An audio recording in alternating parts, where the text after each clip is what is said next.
Hello mga kalagawan. Ayan po, pagmasdan po natin si ate, napakaganda po niya. 13 years old pa lang po siya.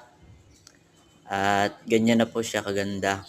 Kung ako magtingin po ay kamukha niya si Katrina Halili. 'Di ba? Tingnan niyo po, wala po siyang makeup at natural lang po. Nagpakabit nga po pala siya sa akin ng brace. Ayan po, tingnan niyo po. Sana sa mga makakapanood po nito, kayo na pong bahalang mag-comment at baka naman madiscover si ate. Ayan po. Mahirap lang po sila. Ayan. Hindi po sila mayaman.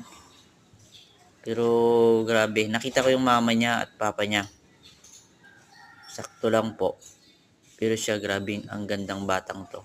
Sana madiscover po. Salamat.